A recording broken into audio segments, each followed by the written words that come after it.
Po visą Vilnių sklinda kalbos, kad jūs susimušėt naktiniam klube. Nepatikėjai? Ne.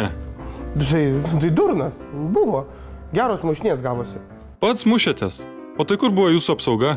Tu šalia? Žiūrėjo, kad kol aš mušuosi, kad man nieks į galvą neduotų. Tai dėl merginos tikriausiai mušėtės.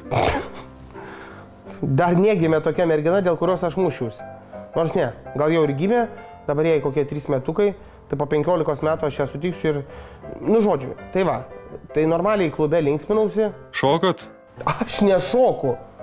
Vyrai klubuose nešoka. Šokio aikštelė yra skirta merginoms, o vyrai sėdi ir renkasi. Tai va, aš ir nepertraukniekčiai. Tai aš sėdėjau, va, žiūriu į tas mergas besiplaikstančias, renkuosi ir matau, kad už 2 tokių staliukų ten kažkokie psichai nenormalūs pradėjo pyktis, rėkti ir muštis. Tai žiūriu, o tai tas Egidijus Dragūnas, Selas. Tai jau supratau, kad tokio šanso tai tikrai negaliu praleisti. Irgi pradėjau muštis, tai mečiau butelį į galvą. Nesupratau, kokio šanso negalėjot praleisti. Nu, pasimuš su Selu.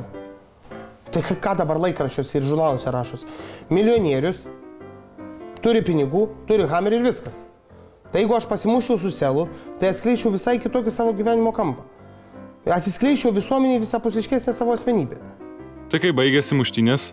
Blogai. Pralaimėjot? Ne, nu tai kad ten visai ne Selas buvo. Tamsu apsipažinau. Kažkoks vargolių palikonis.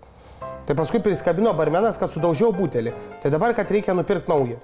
Tai taip susinervavau, kad tą patį vakarą tą klubą nupirkau ir tą barmeną atleidau iš darbo. Išmoko materialis pamoką. Klientas visada teisus. O klientas milijonierius yra teisus kvadratu. Tai ką dabar darysit su to klubu? Nu, bus kur nueit. Čia toks kaip ir hobis.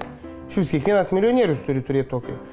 Ar kažkokį tai, nu, tokį asmeninį verslą. Kaip pasakyti? Yra taip, kad ir paprasti darbuotojai. Jie turi savo darbą normalų, kur gauna pinigus ir turi kokį nors sodelį, kur tenai dirba, ravi ir tai tokiu būdu pailsi. Tai taip ir milijonieriai. Turi normalų darbą, kur milijonų suka ir turi mažiuką tokį versliuką su nedidukais pinigais, kur dirbdamas pailsi. Nu, kas čia gali būti kas? Nu, kokia konjako parduotuvė, vyno namai kažkokie tai, nu, arba naktinis klubas. Nu, jeigu jau visai fantazijos nėra, nu, tai dailės meno galerija. Tokie kažkokie. Nu, kad būtų paskui ką ir žmona ir meilužiai užrašyti, kol tu normaliai milijonus stumdai.